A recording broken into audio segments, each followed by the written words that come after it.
मंदार पुष्प बहु पुष्प से पूजिताय तस्मै मकाराय नमः शिवाय शिवाय गौरी वर्णाद्रविन्दा सूर्याय दक्षवर्णासिताय श्रीनीलकण्ठाद्विषद्विजाय तस्मै श्रीकाराय नमः शिवाय वसिष्ठकुम्भो बहुगोतिमान मुनीन्द्रदेवार्चितशेखराय चन्द्रार्कवैष्णवनरलोचनाय तस्मै वकाराय नमः शिवाय यज्ञस्वरूपाय जटाधराय बीनाकहस्ताय सनातनाय देव्याय दिगम्बराय तस्मै यकाराय नमः शिवाय वंशक्षरं यं पुण्यं यः पते शिवसन्निधो शिवालोकवाप्नोति शिवेन सम्मोदते। सांब सदा शिव शंकर भगवान की जय। पार्वती पते हर हर हर Mahadev. Sitaram devotees all, I didn't have a very long time to prepare this katha, so it'll be very, very short, so don't worry on the time. Before I start, I have a question. Have we ever met someone that is very talented, holds a position of power, but they have a huge ego? If we open to into the books of the Ramayana, there's someone that plays a key role of the ego person, and that's that's Ravan. And Ravan, he wasn't ordinary. He was very smart. He was a scholar. He knew the Vedas very well. He was a master when it came to musical things. And all above that, he was the number one devotee of Shambhu Bhagwan. And yeah, he was a Shiva Bhakta. Although he did very naughty things, he was still a Bhakta Lord Shiva. But he had devotion, but also he had ego, and they were living together in his body, which is a very dangerous combination. One day, Ravan, he said to himself, that I am the greatest devotee and I am the greatest Bhakt of Shiva. Why should I keep going to that Mount Kailash and worshipping him there? I have all this power, I'm very strong, so I will just bring Mount Kailash to my home in Lanka. So he was very confident. So one day, the mighty Ravan decided to take transportation to the Kailash, the Mount Kailash. And once he got there, he put all 20 of his arms. Remember, he has 10 heads, so 10 times 2 is what? 20. So he took all 20 of his arms and he put it under that very heavy mountain. And he lifted it. He lifted it above his head. And once he got above his head, everything started to shake. Everything was tumbling. Everything trembled. The sky shook. And who was alerted? Mother Parvati was alerted, and she thought there was an earthquake happening on top of the Kailash mountain. So she looked at Shiva Bhagwan, and Bhagwan Shiva, he smiled. He didn't get angry. He smiled without anger, and he didn't shout either. And he decided to respond by this Shaupai in the Ramayana. Shri Ram Jai Ram, Jai Jai Rama. Shri Ram Jai Ram, Jai Jai Rama. Shri Ram Jai Ram, Jai Jai Rama. Shri Ram Jai Ram, Jai Jai Rama. Jai Jai Rama. Prabhu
happening on Mount Kailash.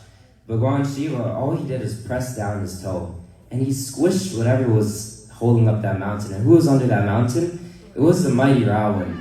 But Ravan, he's very strong and he's very mighty, so that little squish of the mountain didn't really press any weight on him, so he still survived. And now you can imagine this scene that the mighty Lanka, the mighty king of Lanka, Ravan, was stuck. And he was stuck under a mountain, so no one else can really lift that. So at first he shouted, he struggled, and he used all of his strength, but nothing was moved. Days passed, years passed, and slowly something changed.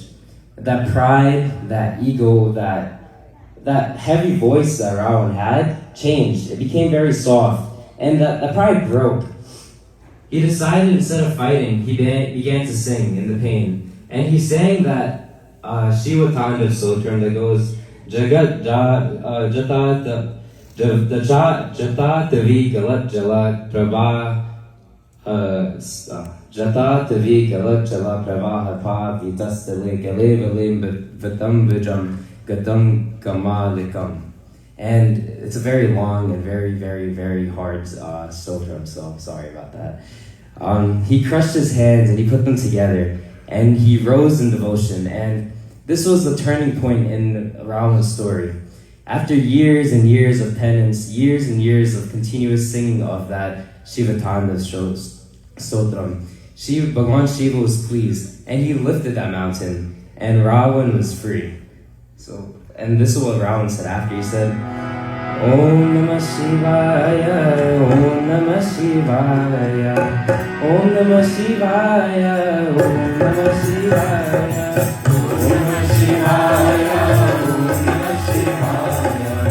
Om Namah Shivaya, Om Namah Shivaya,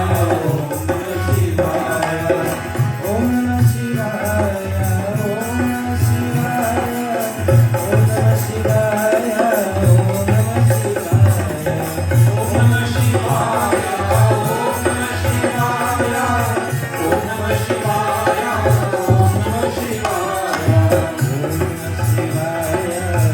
Shivaya, Om Namah Shivaya, Om Namah Shivaya.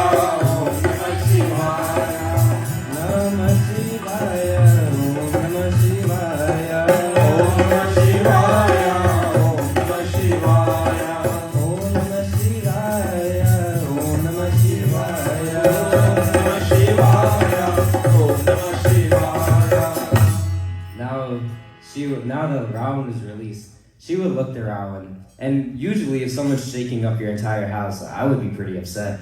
But Bhagwan Shiva, he's past that. He wasn't angry, and he said, Ravan, your power is very great, but you also have devotion, but your ego is very strong. And you can see something that he learned. When that ego disappears, the devotion gets stronger, and Ravan gets what? More powerful. So he decided to bless him. He said, you prayed to me and you did all this penance for year after year, and I'm going to bless you with something. So he pulled out a Atma Lingam, a lingam with all the powers in the world. So anytime you pray to this one lingam, all your wishes, all your prayers are answered. He said, whenever you place this lingam down, it's going to be stuck. So my warning to you is hold this lingam, take it back to your home, and don't place it down don't place it down until you're back in your home, because if you place it out anywhere else, it's gone. It's stuck there forever. So Ravan agreed, and he left proudly. He's very happy now that he has a lingam, so he can worship Bhagwan Shiva from his home. And we are also very blessed that we can do that. So if you don't have a lingam in your house, I do suggest that you get one. So now all the gods became worried, because the mighty Ravan, who is one of the most powerful people in this world, has the most powerful tool in this world to worship Lord Shiva, that lingam. So if he takes this lingam to Lanka, he will become unstoppable, and they can't really stop him because he is that strong. He's the strongest guy ever. So instead, they decided that they needed to defeat him with intelligence. And when we have an obstacle in life, who do we go to? That son of Lord Shiva, Ganesh Bhagwan. Om Vakratunda Mahakaya Suryaskoti Samaprabha Nirvignam kuru me deva sarvakareshu sarvada. So after having called on to Lord Ganesh, he answered. He finished a few ladus and then he answered. And he disguised himself as a small village boy. And he walked through that forest where Ravan was traveling. And Ravan saw him. He saw the boy and he said, "Hey little boy, can you hold this lingam for me? I have to use the bathroom," and all these other things. So the boy replied and said, "I'm just a child, I can't hold it for long. This lingam is very heavy. So I will call your name 3 times, and if you come, I will place it. If you don't come, I will place it down." So that was his warning. He said, "If you don't come, I will place it down." So Ravan agreed, and he said, I will be back." So the boy called once, then he called twice, and then Ganeshji called 3 times, and Ravan was not there. So the boy gently placed the lingam on the ground, and instantly the lingam was fixed there forever. And that place today is known as the MahaShivaratri temple in Gokarna, India. So now Ravan heard his name, but he wasn't there, so he was running back, and he was running back as fast as he can. So and then he saw the lingam was on the floor, and the boy was gone. So what did he try to do? Now he tried to pick up that lingam. He tried to lift the lingam up with all his strength, but nothing happened. It's kind of like Thor's hammer. No one can pick it up. Only Thor can. So he tried again. The earth shook, but the lingam did not move. In that moment, Ravan understood. He said, "Strength is not enough." He said, "Having all the power in the world is not enough. Devotion alone is not enough. If ego returns, your blessings slip away." So he bowed to the lingam and he returned to Lanka, and he was way smarter than he was before. So Ravan was powerful. He was intelligent and he was devoted. But Shiva, although Ravan was very, very, very strong and powerful, Shiva did not destroy him. He corrected him instead. Because of that, Shiva is our Lord, right? Shiva does not reject his devotees. All he simply does is remove their egos, and he gives them the tools to remove their egos.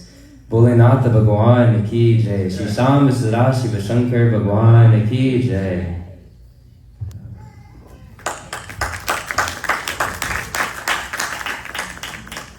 Shri Shankar Bhagwan ki jai. So this is Kali Yuga, no? This is Kali Yuga. And what does Kali Yuga mean? Kali Yuga means not every time would be on your side. Sometimes time would not be on your side. So tonight we apologize for the time. But so far we're doing great with time. Nitesh did wonderful katha. The problem is he read my katha. So I don't. But it's always nice to remember yourself about Ravan.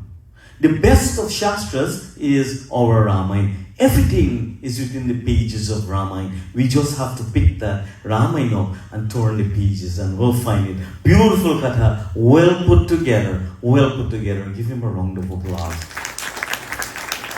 Thank you, Nitesh, for being here and deliver this katha.